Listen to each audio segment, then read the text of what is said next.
Hi guys, my name's Sherry. Today I'm going to be talking about the age of exploration in AP Euro. So, as always, you guys should follow at Think5able on Instagram, Twitter, and YouTube. And I'm wearing their nice shirt today. In this stream, we're going to be talking about new monarchies, the new monarchies of the time. Yes, Jed, shirts, which you guys can get if you watch more streams. We're going to be talking about new monarchies, when and what was the age of exploration, why people explored, the actual explorers, Spain and Portugal and their role in it, colonies and trading ports, the Columbian and Atlantic trade, and the effects of exploration on Europe and America. So first of all, new monarchies. So basically, new monarchies during this time are countries that centralize their power, which is why we call them new monarchies, because back then the governments had more power, basically. So yeah, as you can see, in all caps, absolute monarchies. And when I say absolute monarchies, I'm talking about France. And they're an absolute monarchy because of the 100 Years' War. So the 100 Years' War basically tired out the nobles of France, so the king could assert more power over them. And the king of that time was the Sun King, Louis the 14th. Yeah, Louis the 14th, so the Sun King. And basically, he said, he said, I am the state. So yeah, divine right. God put him there. He's the king for a reason. So that was the first absolute monarchy. The second absolute monarchy was Spain because of Isabella of Castile and Ferdinand of Aragon. So their union basically united Spain and made it one of the major superpowers of the time. And the Spanish Inquisition, the Catholic holy fighting force. And then finally in Eastern Europe with Russia, Prussia, and Austria, absolutism was their tradition, like it had never been changed, and serfdom was still in effect compared to other countries where serfdom had been abolished. So basically they've always been absolutist, but their control was more reinforced. And then we have the really weird country that didn't follow any of this absolutist stuff. That was England. And do you guys know what policy England followed? It begins with a C. Type in chat if you think you know what it is. Any guesses? Yes, good job, Chet. They did have a constitutional monarchy. Yes, really. So they followed a policy called constitutionalism. And this is because over the years, the kings of England had to give up their power. And the Magna Carta and English Bills of Rights had reduced the king's power. And the Reformation, while the king created a new church and went against Parliament, Parliament still had more power. The king just, made a new church to get divorced 8 times. And basically the old power of the time, well, the country that was most in power at the time, any guesses what country was most in power? It hasn't come up yet. And the country looks like a boot.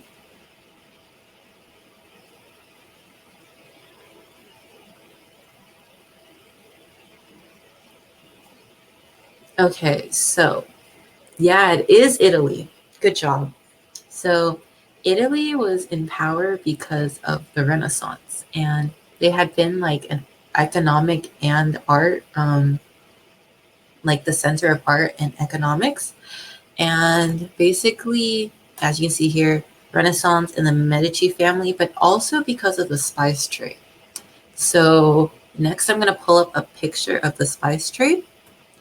And Marco Polo basically created this fascination with Asia when he went there and talked about all the good things and how everything actually tastes like something because they have pepper and sugar over there. Well, pepper and spices over there.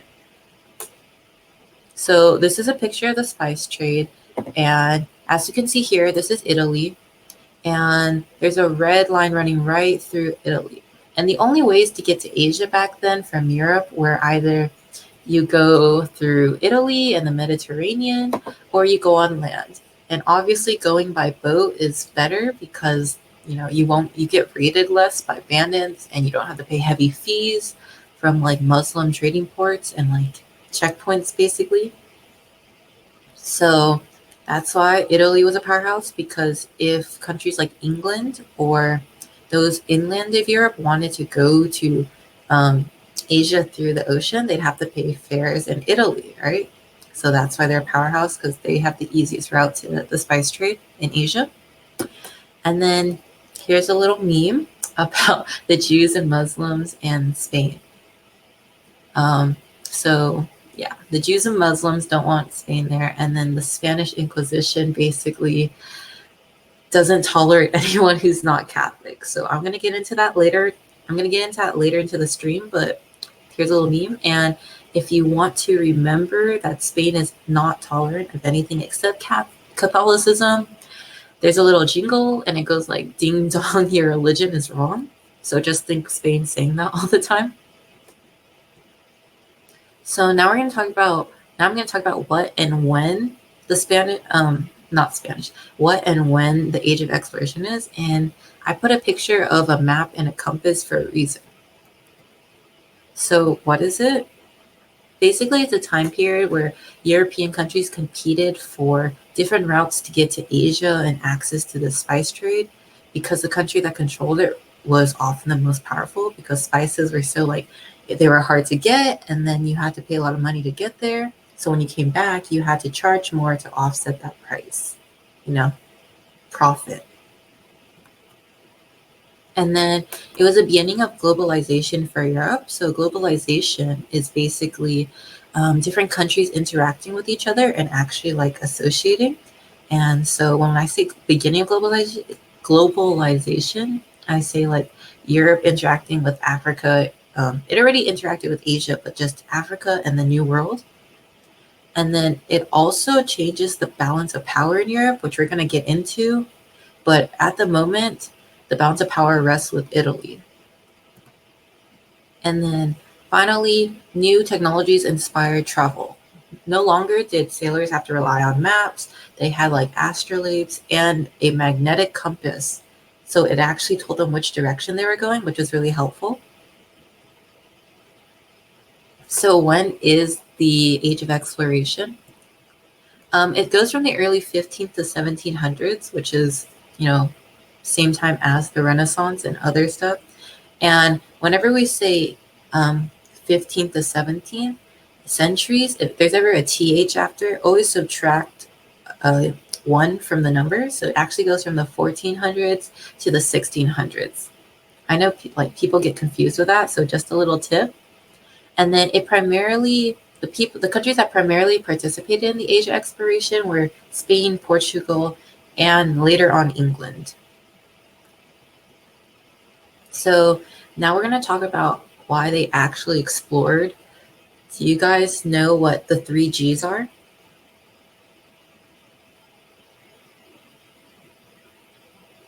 And if you do, can you type what you think they stand for, the 3 Gs?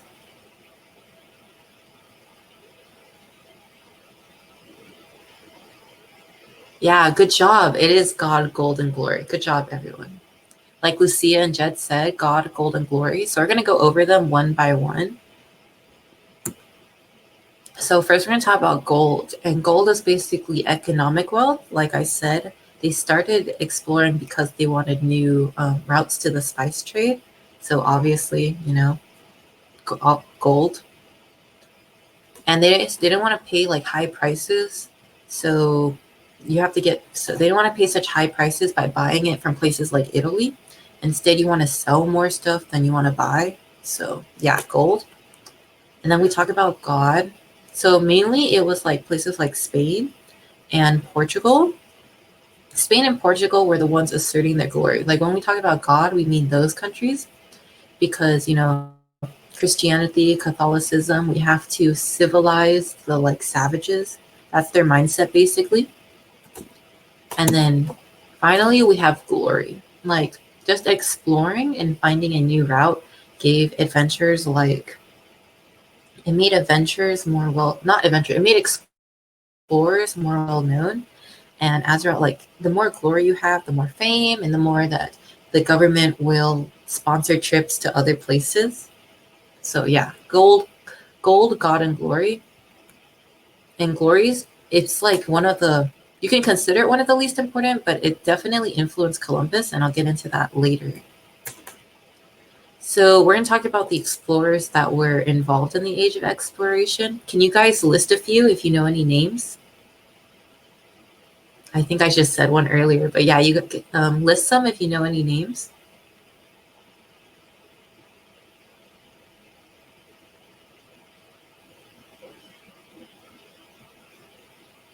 Yes, de Gama. That's real. That's really good, Lucia.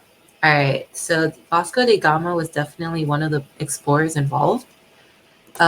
So explorers, obviously, and I'm going to talk about where they went to as well, or what they discovered. And here's our beautiful list of explorers that you should probably remember what they did. And in this list, most of these people are Portuguese. So that says something about Portugal's role in discovering new routes. So Prince Henry the Navigator, he was the Prince of Portugal, obviously. And he's a Prince of Portugal, and he helped sponsor lots of trips to new places. So he took the lead in allowing Portugal to find routes for trade. So where they went to, here's a list. With Bartholomew Diaz, he's the first person who, so when Portugal wanted to find new routes, it was, they can't go through the Mediterranean, and going on land is too long and too dangerous. So they wanted to find new routes by sea. And they had known Africa existed, but they didn't know it existed like, they knew Africa existed, but they didn't know it was so large. They thought it was really tiny. So they decided to go the other way around Africa, and basically they just went around the tip of South Africa and then back up through the Indies. And because back then people thought that, well, the common people thought the world was flat, but the educated people knew the world was round, despite us thinking that everyone thought the world was flat. No. The educated people knew the world was round, but the common people who manned the ship didn't. So basically, they decided to stay close to the edge of the coast, like the coast of Africa. They decided to stay near land, stay close enough near land that the sailors wouldn't feel like they were falling off. And that's until they got to Africa and went back up and through India. And then Vasco da Gama, he discovered the West Indies near Africa, so places like Madagascar. Christopher Columbus, you know the rhyme, in 1492, Columbus sailed the ocean blue. Yeah, so basically discovered the New World, particularly South America and the islands near it, but he thought that he was in India because his brain is so big brain energy. So he thought he was in India, and then that's why we sometimes Native Americans are referred to as Indians. And then Amerigo Vespucci, his name, does his first name remind you guys of anything? Cough, cough, a country. If it does, then that's really good because, yeah, good job, Jed. America is named after Amerigo Vespucci. So Amerigo is the male form of America, basically, and America is the female form, obviously. And while Christopher thought he arrived in India, Amerigo was the first person who was like, wait, that's not India. So he's the first person who basically drew the New World, and he was like, we're gonna call this America, and that's why it's called America. Good job. And then Ferdinand Magellan, he's the first person to go around the world. All right, I take that back. He didn't go around the world. He went like 3/4 of the way, and then he was killed in the Philippines. But his crew finished going around the world, circumnavigating. And then Hernando Cortez, if you don't know him, he didn't really colonize or discover anything, but he went to South America and he found out about the Aztecs and basically destroyed their civilization. And same thing with Francisco, except he did that to the Incas. So he destroyed the Incan civilization. So here I have this wonderful map from National Geographic. And as we can see here, these are all the trade routes. Some of these people I didn't include because they're not particularly important for the AP test. But basically, I'm going to outline like the important ones. So this is Diaz when he went through Africa and then to India. Magellan went around South America and then back through here. And then he dies in the Philippines, but his crew finishes the journey. And Christopher and Columbus, he goes to the West Indies, discovers this part of America. So yeah. Okay, and now I'm going to talk about the two main countries that were important in the age of exploration. So Spain and Portugal. And this blue line isn't random. I promise it has a reason. So first we're going to talk about Spain and its role. All right, I'm going to hide that for a second because we all know the rhyme. In 1492, Columbus sailed the ocean blue, right? So basically, the only reason I remember that date is because of that rhyme.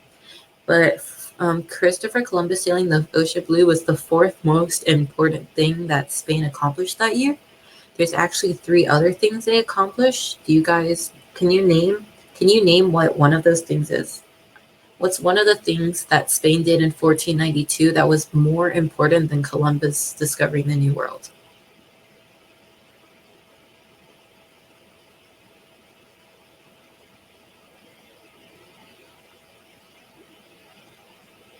Any guesses?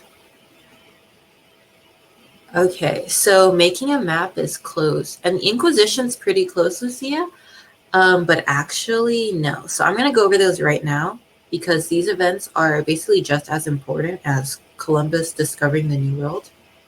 Like the Inquisition's a really good guess, but it's not the complete answer I'm looking for. So in 1492, we have the unification of Spain with Isabella of Castile and centralized power. Good job. That's how they centralized their power in Spain. So Ferdinand of Aragon and Isabella of Castile got married in this year. And basically their marriage unified Spain. They were 2 Catholic superpowers in their own right. So they unified Spain. And then they finally achieved victory in the Granada War. And Granada was the last Muslim stronghold in Spain. So this was basically the effective defeat of the Muslims. Muslims in Spain, they had no more power. And then the Moors and Jews were also kicked out. So Moors are Spanish Muslims. That's just a shorter, more specific name. But the Moors and Jews are finally kicked out by the Spanish Inquisition. So yeah, that's right. Good job, guys. And then finally, the 4th most important thing is Columbus sailed the ocean blue. And as I said, they follow Portugal's footsteps. That wasn't in 1492, but they basically follow Portugal's footsteps in discovery because they see how lucrative the spice trade is for Portugal. So we're going to talk about Portugal right now. So, Portugal's main motive in the first place was to find new routes for spice trade because they saw Italy's wealth and they wanted that for themselves. And if you go by land, it costs so much, right? So we're going to go by sea and we're going to find new routes. And then Prince Henry the Navigator, he sponsored these trips. So Portugal is responsible for most of the new routes and places that Europe discovered. Spain, not so much. We more associate them with the New World and that discovery. But they're really important for new routes to Asia. And they set up mostly trading posts, only a few colonies like Macau in China. That's an effect of their colonization, but it was a trading port at first. And Portugal isn't really into colonizing, spreading their culture isn't really what they're into, what they're in exploration for. It's mostly about finding new routes to Asia and getting that sweet, sweet money. So here are colonies and trading posts. And we're going to talk about the Treaty of Tordesillas. So Spain and Portugal in 1494, Columbus had sailed the ocean blue in 1492. And now Spain had discovered the new world, but Portugal still had the old world. And now people from all different countries were exploring, going back and forth. And Spain and Portugal, being the superpowers that they are, they just wondered, how are they going to defy the world? Because they had lots of disputes about new lands. So which country do you think got the new world? And here's the Treaty of Tordesillas. And if you guys can't see what it says, basically, this is the line of demarcation. And you don't need to remember that it's called the line of demarcation. There's no where it cuts off. So which country do you think got this part of the world, and which country do you think got this part of the world?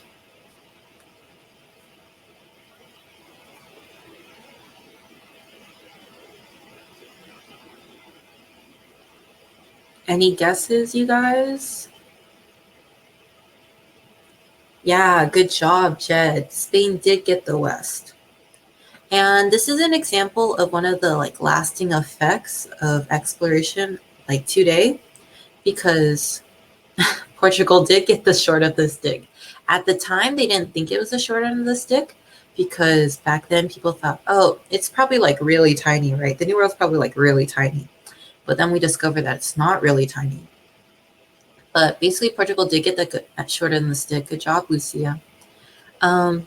So I'm going to, one of the lasting effects of exploration on the world today is that, as you can see here, the line of demarcation, it cuts off, it cuts South America into two pieces. You got tiny Brazil here, and then the rest of South America. And because Spain got the West, Spain getting the West led to them colonizing mostly South America. We won't really head into North America until the Dutch and England get there. But they mostly got South America. But because Portugal got Brazil, that's why that's why Brazil speaks Portuguese today, while the rest of South America speaks Spanish.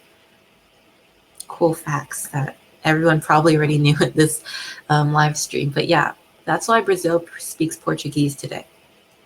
So good job, guys. And here's a picture of the colonies as other countries would come and try to partake in exploration themselves. So Spain, as you can see, all of this is Spain. All the yellow parts are Spain, Mexico, and other countries. And then Brazil basically got conquered by the Portuguese, so they speak Portuguese today. There's not really a need to know about Russia, so ignore this part right here. And as you can see, French, so this is the Louisiana Purchase as we come to know it. Obviously, England takes Canada and America, the 13 colonies. And another fun fact is that the age of exploration, when England colonized it, we can still see the effects today, because on Canadian money, Queen Elizabeth II is on Canadian money. So that's just a fun fact, that the Queen of England is on the money of Canada, which is across the Atlantic Ocean. So yeah. But Russia gets Alaska. So basically, all the European countries now want to take part in this because of how lucrative it is. How lucrative basically exploring is. So now, who is Rupert? I mean Russia. So sorry, I probably said Rupert. I didn't realize, but I mean Russia. There's no need to really know about. Now up north? Oh, that's just what they call it. That's probably who colonized it. There's really no need to know his name. It's North America is really just important later on for APUSH, and a little bit about knowing like why England became stronger than Spain, which I'm going to get into later on. So now I'm going to talk about the Atlantic slave trade and the Columbian Exchange. Do you guys know what the difference is between the two?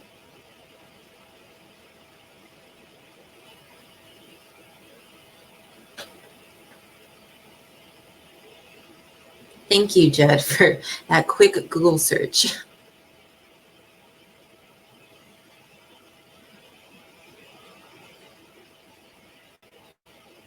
But yeah, just like once you take a push, like I'm currently taking, you'll learn that lots of places that Britain went to colonize, they're all named after royals.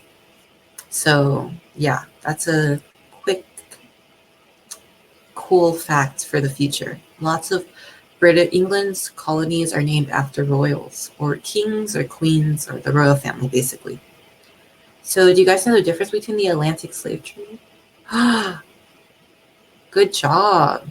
Actually, I think both of them were involved, but mostly the Columbian Exchange. So good job, Jed.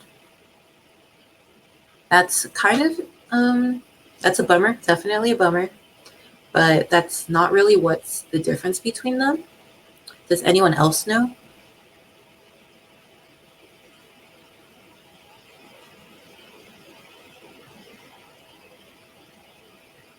Sort of. That's pretty close, Lucia. Okay, so I'm gonna pull up two pictures, and I think then you guys will probably see the difference.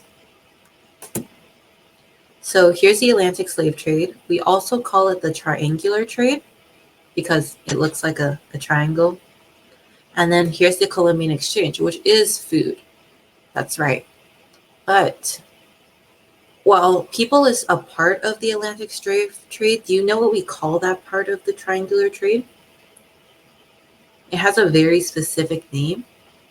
The Middle Passage. Good job. The awful part. Yeah, Lucy, it is the pretty bad part. Trade between Europe and North America, Europe and the New World was just pretty awful in general. Despite like the good consequences it had, it was pretty awful as well. But good job, Jed. It is called the Middle Passage. So basically, I'm gonna go like really, not really quick. I'm gonna go into what was traded. So I'm gonna talk about the Atlantic slave trade first. It's also referred to as the triangular trade. So in case you see the triangular trade, make sure that you know that they're talking about the Atlantic slave trade. So we're gonna start in Europe, and Europe has actually let's start in the New World. I feel like that's easiest. We'll start in the New World. So you guys, sorry, you guys probably know that the New World has lots of resources that Europe didn't have back then, like corn that the Native Americans are growing, and horses, and lots of animals like pigs that they never seen before. That's all in the New World. And then the people who went to North America, they took that to Europe. So we have like sugar, tobacco, coffee. It goes to Europe. And Europe being the semi like industrialized country, the more advanced country, it's going to head to Africa with all this good stuff, with all this good manufactured stuff like rum and manufactured goods basically. And they head to Africa. And you guys know why they brought it to Africa instead of just heading directly back to North America?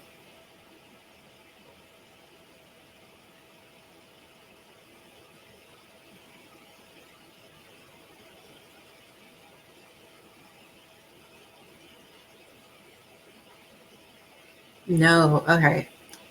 So there's a reason why they didn't head back to North America, the New World, immediately, and that's because slavery okay, the really awful part, like you said, Lucia, slavery had always existed. It used to exist in Europe, and they got rid of slavery, and no, not to stock up, Jed. Close, but not to stock up. So they brought well, slavery had always existed in Europe, and they'd only gotten rid of it like a few years beforehand, like Slavery has existed throughout human history. Usually, like when people lost battles, they enslaved like the villagers and stuff. But Europe, like being more civilized now, it got rid of it. Um, but it still existed, like in serfdom is basically a type of slavery, and that exists in Eastern Europe.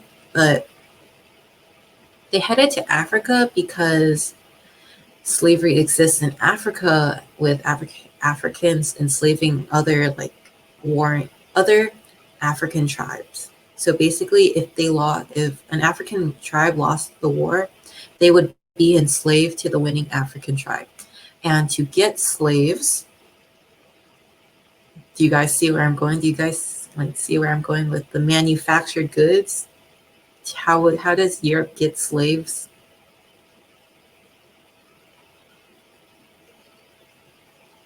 Yes. All right, Lucia. So Europe could definitely engage with like violence because they have the more manpower, but they traded with the African tribes instead. Yep. So there's a picture. I'm not sure if you guys have it in your AP Euro textbooks, but in my textbook there's a picture and it has a white man trading with an African. And what we can conclude from that is that the white man would trade goods, manufacture goods that Africans couldn't make by themselves. In exchange, they'd receive slaves from the African. And that's how they got slaves from Africa, which is like really awful and like horrible. And yeah, it's just a really bad thing. But these slaves are often not from the same villages, despite like having been enslaved as a whole. They were often people of mixed tribes with mixed languages. So that made like insurrection harder, and like rebellion was like harder to organize.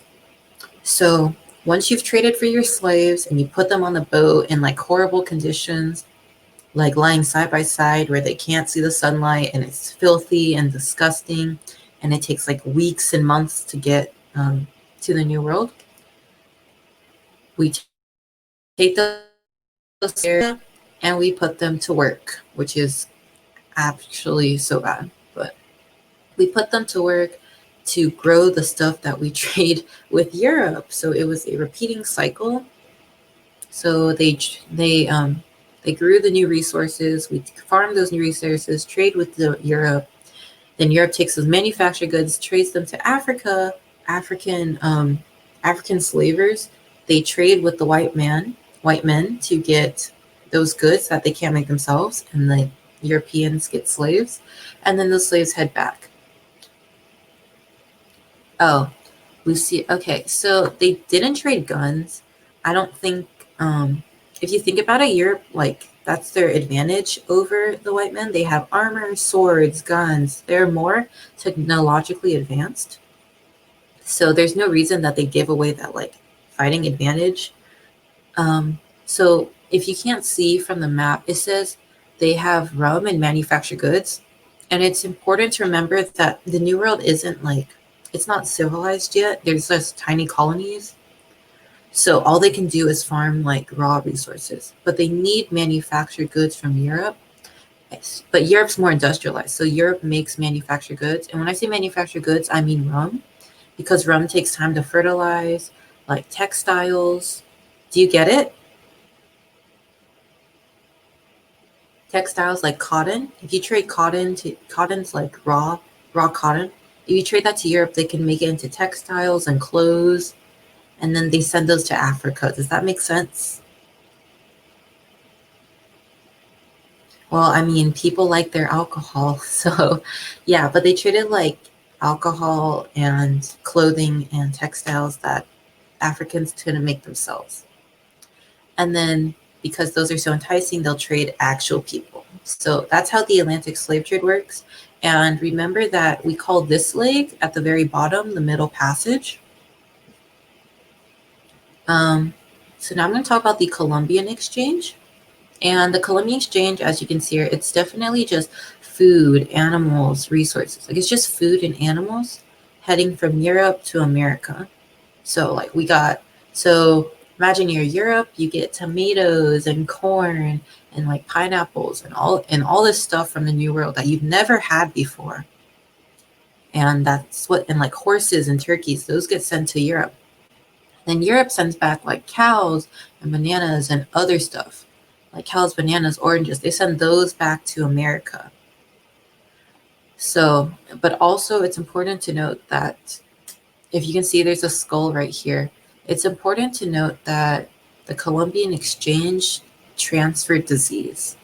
Like explorers on their own transferred disease, but this is what primarily, like Europe had measles, it had smallpox, it had like diphtheria. And in the New World, Native Americans had never been exposed to that before.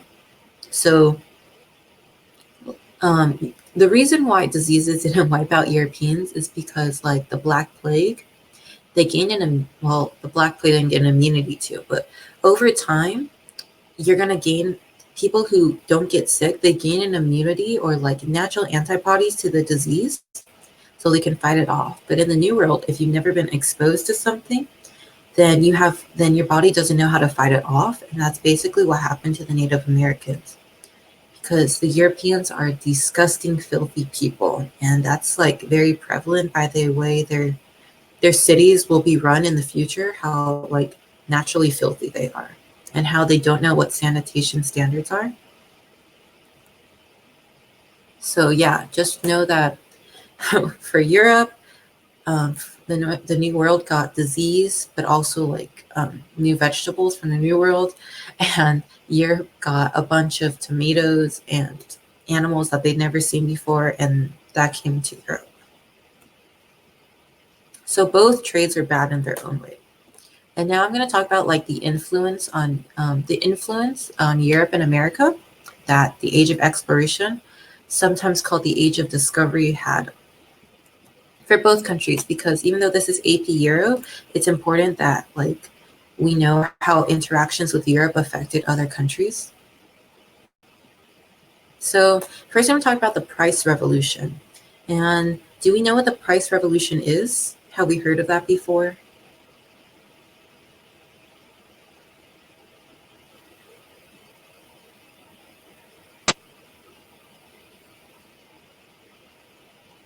No idea.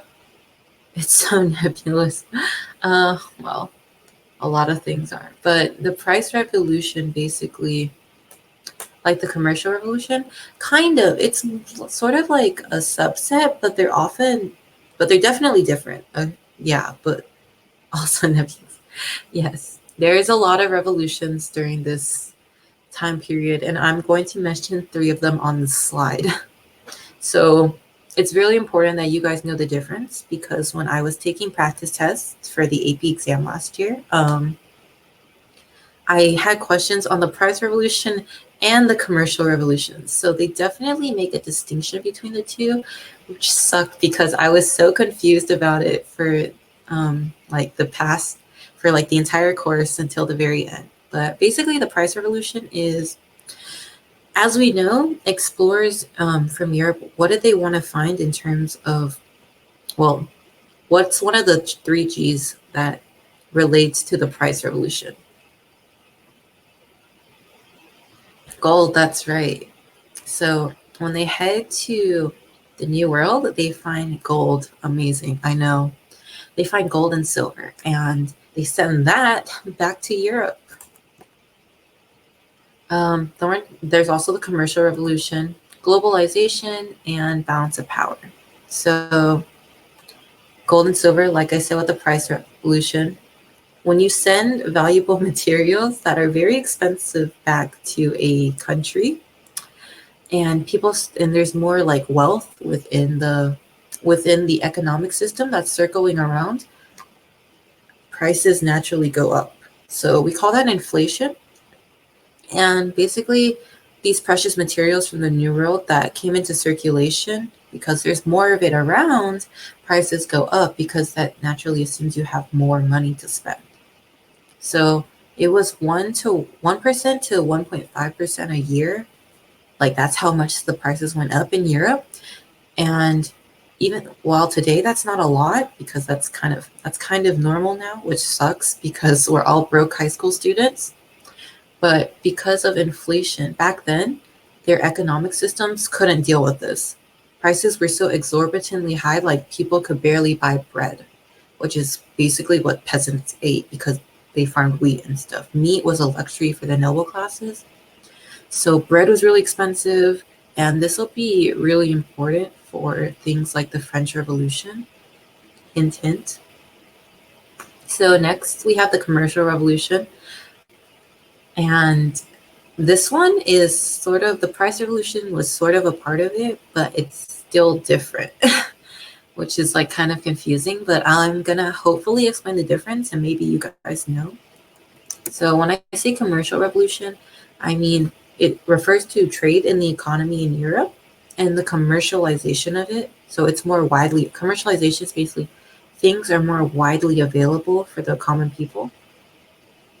So trade in the economy in the blue font, and mercantilism. Do we know what that means? Can you guys type, give me a 6-word definition in the chat if you guys think you know what that means.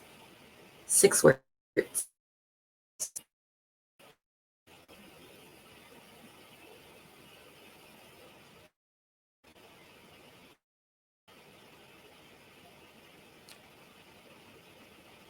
More export than import? Yes. Good job, Chet. So in like AP Euro terms, favorable balance of trade by us. Yeah, that's a really good one, Lucia. All right. So that's really good. These are really good definitions. 6 words. Good job. So mercantilism has a different definition in AP Euro than it does in like other histories like APUSH, which I learned this year and confused me a lot. But mercantilism in AP Euro, when we say mercantilism, however you guys want to pronounce it, when we say that, it is that we have more exports than imports, and we want a favorable balance of trade. So this was practiced in France with Jean-Baptiste Colbert, who was the economic advisor for the country. So mercantilism, as I said, more trade, more exports than imports, and we want good trade. And that and the importance of trade and the importance of trade being integrated into the European economy, it led to rural workers in like their way of life, which I spelled wrong, and their way of life being uprooted. Do we So commercial revolution kind of indirectly led to the agricultural revolution, the last and third revolution, which I'm going to talk about on this stream. Do we know what the agricultural revolution was? And have we heard of it before?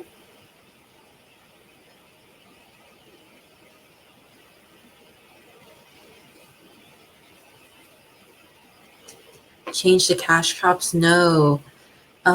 That's a little bit of it, but it's not all of it. And it wasn't really cash crops. So the agricultural revolution, is it the one with the new? No, that's not it either. So this is the third nebulous revolution, like Lucia said. So yeah, yikes. So we have the price revolution, commercial, and agricultural revolution. And when I talk about the agricultural revolution, it predominantly took place in England, so associated with England. I'm pretty sure it's I'm pretty sure it's the beginning of enclosure, Lucia. Yes, the beginning of enclosure. So back then, rural areas, they all had a square of land, right? There's a large piece of land and everyone can use it. So it doesn't matter like your social status, everyone is allowed to plant. It's like to use the land to plant what they need. But with the commercial revolution, the government in England Parliament, they began privatizing land. So land everyone could use now became land that only people who bought it could use. So this basically ruined a bunch of peasants. So like the parliament screwed over its common people. And this basically led to a lot of the peasants and the common people being out of work, and it ruins their way of life. They can't grow food for themselves. They're poor. They don't have money. And with the commercial revolution, we see the coming of cities. Like cities are being created with the industrial revolution, and the commercial revolution's like helping quicken that process up. And then because the farmers no longer have a place to farm and that they have to pay to use the land, yes, it's the end of common pastures and the start of enclosures. So land is privatized, it ruins the farmer's way of life, and more people start migrating to the city. Urbanization, cough cough, which is like a pattern we're going to see all throughout European history. But it's basically like it's urbanization. It starts moving farmers from rural areas to cities because they need jobs, because their way of life has been ruined by the government. So yeah. So quick recap before I go on. Can you guys tell me give me a really short summary of each of the three revolutions, like 6 words or less. So what's the price revolution, commercial, and agricultural?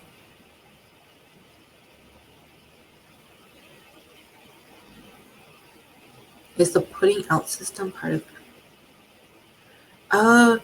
I don't believe it is. So the putting out system is part of the Industrial Revolution, I think. That's a good question, but I don't believe it is. The Commercial Revolution should just more be associated with trade. Um, England didn't begin their Industrial Revolution yet. It's going to, but it's not yet. Just remember that Commercial Revolution is that the economy is integrating trade more. It's not all about self-sustaining. It's more about integrating trade with other places.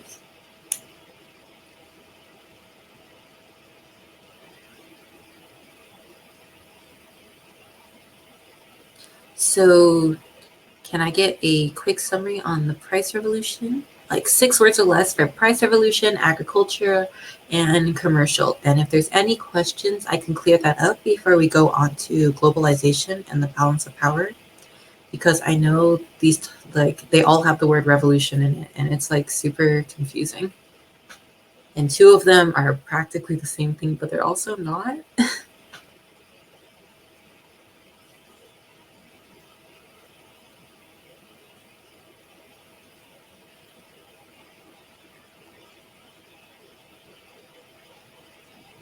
Yes, that's good. Price revolution is an influx of gold and silver, basically caused inflation. That's really good. How about the commercial and agricultural?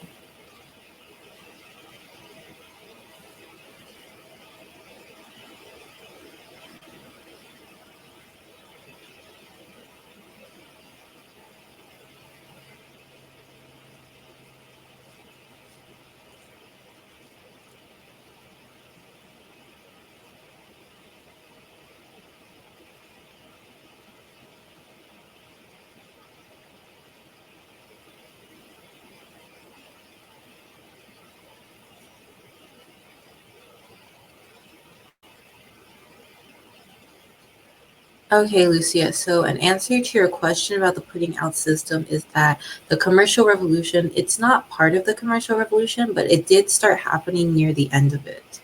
So that was a really good question. I mainly associate the putting out system with the Industrial Revolution because it got replaced instead of the commercial revolution. So I'm going to summarize the revolutions real quick before we head on. But price revolution is basically influx of gold and silver leads to the enormous inflation of prices. Commercial revolution, trade starts being integrated into the economy, and countries want to start exporting more than they're importing. And agricultural revolution is in England. Remember, in England, it begins the enclosure system and ends like it uproots many people's way of life.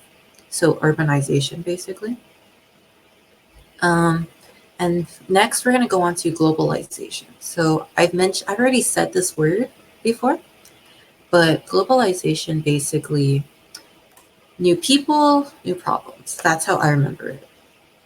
So imagine you're a Native American and how they saw Hernando. So imagine we're an Aztec and Hernando Cortez is what is known as a conquistador. So, conquest, conquistador.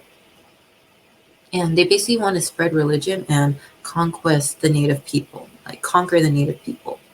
So, but they don't know, but what Europeans don't know is how like dirty they are and how they're immune to diseases that how they have immunities to diseases that the Native Americans do not. So the introduction of Europeans to other countries like Africa, Asia, not Asia, Africa and America and the Americas led to both good and bad effects. And we know what the bad effects are, right? Genocide, like we destroyed the native population in the New World. But can we guess what some of the good effects were? Type in chat, can you guys type in chat if you think you know what a good effect was?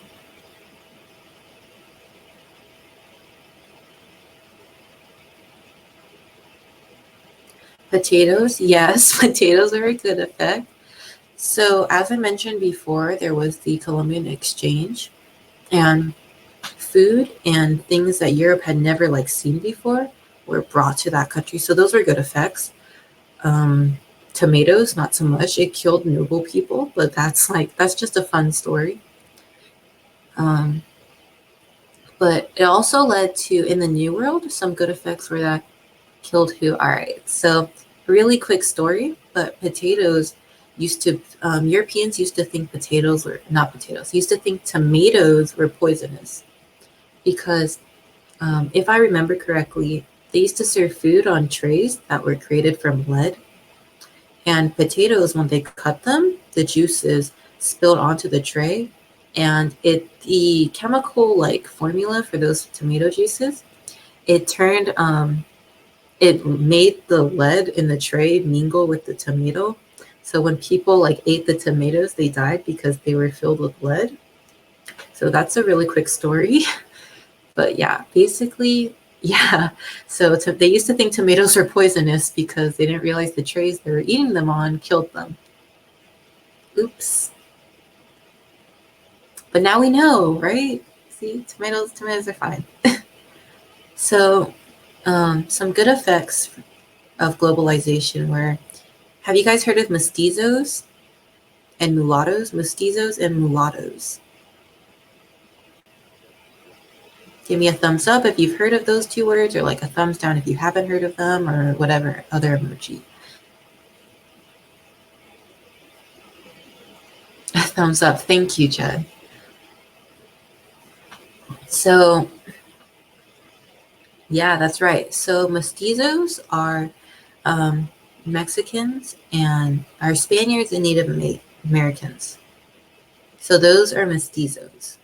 So when Spaniards came to the New World, they mingled with Native Americans, had children, that stuff. And then mulattoes are blacks and they're half African, not African. Yeah, they're half African and half Spanish. So that too.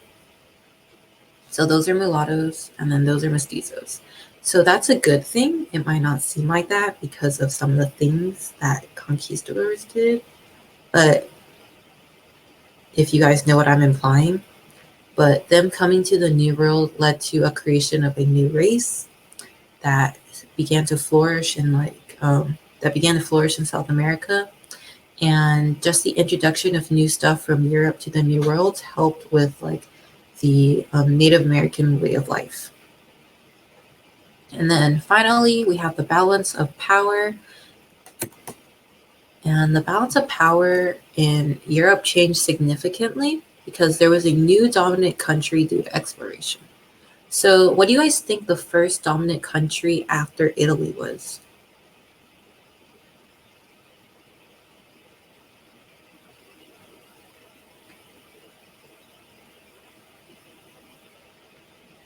What was the number one power in Europe after Italy? Because Since we know from the age of exploration, Italy loses their like dominance due to all these new trade routes. Which country was the most powerful? Oh, that's okay, Sia. That's a common misconception. Like, it's correct. It's definitely correct. Yes, Portugal came first. So, like I said before, Portugal engaged in most of the exploration. They're, the ones that found all the new routes. Spain just decided to discover the new world, and that's why we care about them more. Oh, and destroy like native populations. So that's why we care about Spain more. But Portugal was like the brand new power, like the first power. They discovered routes, got spices for cheaper, took them back and sold them for like high prices, but still cheaper than old prices. And even though Spain did like a lot of bad stuff, that doesn't excuse some of the things Portugal did, because they also committed mass genocides and like Arab and Muslim dominated countries to establish trading ports. So European countries were not the nicest to foreign people back then, but I think we already knew that. So just know that like on the AP exam last year, this was a multiple choice question about how like Portugal and Arabs interacted. So it's important to note that Spain wasn't the only country that had done horrible things to other nations, like Portugal and as well.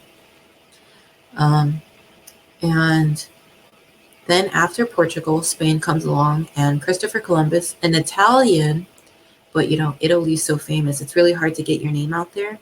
He heads to Spain, talks to the king and queen, Isabella and Ferdinand, and they sponsor his trip. And he goes to America, and he comes back, and there's no spices. And the king and queen are like, where are the spices you promised me? And he's like, I don't have spices, but I brought you like a hammock and like all this new stuff that like is in the new world. There's no gold, there's no silver, but yeah, basically. So Portugal had found gold, but Spain, New World gold doesn't exist. There's no gold in the New World. In like North America specifically, there's no gold. So Spain, his discovery in the New World basically prompts like, you know, people to head to the New World because it's new and not civilized. And because of that, Spain becomes a dominant power. They find a bunch of resources in the New World and start trading them. And they're exotic. Like people in Europe have never seen it, and no one else can trade with it because they've never seen it. So no one grows it in Europe or Asia or Africa. It's exclusively in the New World. So that's why Spain became a dominant power. And then with dominant powers, they grow their military. So Spain grew their navy because they want to expand their exploration. And England only became the dominant power after they only became the dominant power after they began colonizing the Americas in the 1600s. So, and then the colonies traded things with like tobacco with England, which is why they started getting more money because England is the only place you can buy tobacco. So all the other countries would buy tobacco from England. And then so Spain bragged a lot, and they said they had the strongest navy in the world under King Philip II, but they had recently just dealt with like a Dutch rebellion during the Renaissance. You guys have heard of the Dutch Golden Age, yes?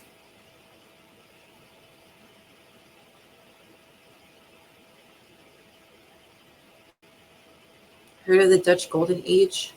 Yes. So the Dutch Golden Age, the Dutch Golden Age took place after the Dutch throw off Spain. There's like a bunch of national pride, and like the Netherlands are free. So Spain had recently just dealt with that because King Philip II is not the best king. He's not like Isabella or Ferdinand. And Queen Elizabeth I, she takes her navy and fights in the Spanish Armada and gives that like super iconic speech where she says she has the heart of a king and that inspires their troops to like defeat, the Catholic superpower Spain. And basically, this is part of the Reformation, but it's also important to note that that's why they became the dominant power after Spain. It's because they defeated the Navy, and then Spain they couldn't deal, having lost the Netherlands and having been defeated by a Protestant nation, because Queen Elizabeth I was after King Henry VIII. They just lost so much power and respect from the world. So that's why England became the dominant country. So that's the end of my exploration stream. Do you guys have any questions or anything I need to clear up for you guys? Or like AP tips or anything, because I was in your shoes last year and I was stressing out because my teacher didn't teach anything. Thank you, Lucia. But you're the awesome one for coming to my stream. No questions? Like maybe I can help you with the APs? Oh, I mean, he knows. Everyone said it, Jed. So just remember some key themes that I want to talk about is that while we consider the trade between Europe and America, usually we think of all the genocide and like the horrible things that Portugal and Spain did to foreign peoples, but there are really good things too. Like the conquistadors might have killed a lot of people, but they brought back so many amazing things. And the mixing of races, there was a new race created between Spaniards and Native Americans and like other stuff. So they've done a lot of good things too. They've introduced things that Europe never would have had in the first place. And horses came from Europe. And when they got introduced to America, it helped Native Americans with their way of life. So it's important to note that the Columbian Exchange the Columbian Exchange in the triangular trade didn't only have bad effects. Also important to note like how the age of exploration has affected our world, like the line of demarcation right here. That's why today Brazil speaks Portuguese. That's very important. It's not important like on the test, obviously, but it's important to know how it affects modern day life.